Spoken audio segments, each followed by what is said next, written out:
Good morning Himachal. चलिए नजर डालते हैं हिमाचल की प्रमुख खबरों पर। ऊना में भारी बारिश से गन्ना की फसल तबाह।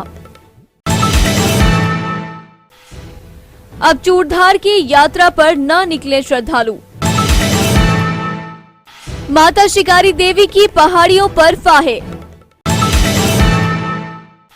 निकासी नाली न होने से सड़क को नुकसान।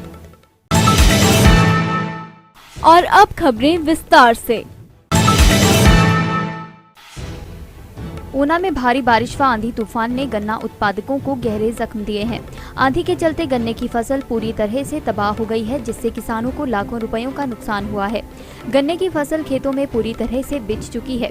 फसल को तबाह होते देख किसान पूरी तरह से टूट गया है। बताते चले, ऊना शहर के वार्ड नंबर 9 व 10 में किसान पौना गन्ने की फसल उगाते हैं। पौना गन्ना केवल वार्ड 9 व 10 में ही उगाया जाता है। यह गन्ना अहोई माता अष्टमी व्रत के दिन पूजा में उपयोग में लाया जाता है। हर वर्ष किसान अहोई माता के व्रत के दिन गन्ना मंडियों में बेचता है, लेकिन इस बार व्रत से 2 दिन पहले बारिश व आंधी तूफान से गन्ने की फसल पूरी तरह से नष्ट हो गई है। किसानों ने प्रदेश सरकार व कृषि विभाग से उन्हें उचित मुआवजा दिए जाने की मांग उठाई है। नाम जी? Joginder Singh son of Mangatram. जिंदर जी, ये कैसे हुआ नुकसान? ये जनाब परसों जी कल नेरी जी आई ना, रात में बारिश पे ਉਹਦੇ ਨਾਲ ਜਾਣੀ गन्ना सारा तबाह हो गया। कितना नुकसान हुआ? नुकसान तुम ला लो 6-7 कनाल पौना सारा बर्बाद हो गया, बिल्कुल एक ढंग मारे बेकार हो गया। ਵੱਢ ਕੇ ਉੱਤੇ ਸਿੱਟਣਾ ਪੈਣਾ ਡੰਗਰਾਂ ਨੂੰ, ਇਹਦਾ ਕੰਮ ਹੀ नहीं आना किसी भी। ये चूहे ना काट देना सारे, तो बेकार हो गया सारे। इसमें आपकी किसी ने मदद वगैरह सरकार ने भी मदद कोई नहीं की। कल तो होया जी परसों। अब आप क्या करोगे जी? करना क्या जी, ਇਹਦਾ ਡੰਗਰਾਂ ਗਾਈਆਂ ਗੁਈਆਂ ਦੇ ਕੰਮ ਆਣਾ, ਇਹ ਕਿਸੇ ਕੰਮ ਤਾਂ ਆਣਾ नहीं ਹੁਣ। ਇਹਦੇ ਕੋਈ ਡੈਰੀ ਡੂਰੀ ਵਾਲੇ ਨੇ ਲੈਣਾ है, वो बाकी तो किसी काम नहीं आना। बर्बाद हो गया सब। नुकसान कितने का है? नुकसान ला लो 5-6 कनाल बोना है। जे 20,000 कनाल का ला, 1.25 लाख ला। इसकी इंश्योरेंस वगैरह भी? जनाब इंश्योरेंस वगैरह आज तक कभी की नहीं है, और जो हुआ भी तकरीबन पहली बार ही हुआ, तकरीबन आगे कभी होया भी नहीं।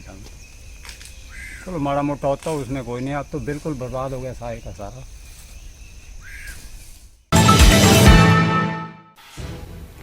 जिला की सबसे ऊंची चोटी चूड़धार में रविवार को इस वर्ष का पहला हिमपात हुआ।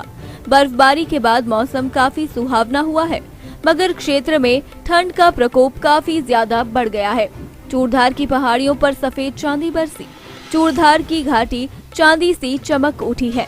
इस बर्फबारी से मध्यम ऊंचाई वाले क्षेत्र नौहराधार, हरिपुरधार जोरदार शीतलहर की चपेट में आ गए हैं, जिससे नकदी फसल मटर पर भी व्यापक असर पड़ा है।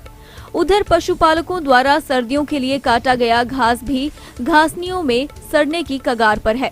चूड़धार में स्थित चूड़ेश्वर सेवा समिति के प्रबंधक बाबूराम शर्मा ने फोन पर जानकारी दी कि रविवार शाम तक चूड़धार में 5 इंच ताजा हिमपात हुआ है। इन्होंने सभी श्रद्धालुओं से अपील की है कि कोई भी श्रद्धालु अब चूड़धार की यात्रा पर न निकले। कई श्रद्धालु रविवार को चूड़धार पहुंचे थे, जिन्हें तुरंत वापस घर भेज दिया गया है। सराज घाटी के प्रसिद्ध धार्मिक स्थल माता शिकारी देवी की पहाड़ियों पर सीजन की पहली बर्फबारी हुई। माता शिकारी देवी में रविवार देर शाम तक बर्फबारी होती रही, लेकिन रविवार रात से मौसम साफ हो गया। अभी भी सराज घाटी में मौसम साफ बना हुआ है और धूप खिली हुई है। पहाड़ियों पर बर्फबारी होने से एकाएक तापमान में भारी गिरावट दर्ज की गई। वहीं माता शिकारी देवी में कारोबारी परमदेव, दिलेराम, लुदरमणि इत्यादि ने बताया कि पहाड़ियों पर 1 इंच से 3 इंच तक हिमपात हुआ है। सोमवार सुबह को मौसम बिल्कुल साफ हुआ है और धूप खिली हुई है, लेकिन बर्फबारी और बारिश की वजह से घाटी में ठंड में भी बढ़ोतरी हुई है। पंचरुखी पहाड़ा मार्ग पर सड़क को तो दुरुस्त कर दिया गया, लेकिन निकासी की नाली बनाना विभाग भूल गया। आलम यह है कि उक्त मार्ग पर जहां कभी विभाग द्वारा निकासी की नाली बनाई गई थी, उसका भी नामो निशान मिटा दिया।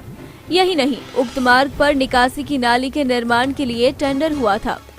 वर्ष बीत गया, पर ना तो ठेकेदार ने नाली बनाई और ना ही विभाग कोई कार्रवाई अमल में ला पाया। उक्त मार्ग पर निकासी की नाली न होने से जहां सड़क को नुकसान हुआ है, वहीं लोगों द्वारा सड़क पर अतिक्रमण किया जा रहा है।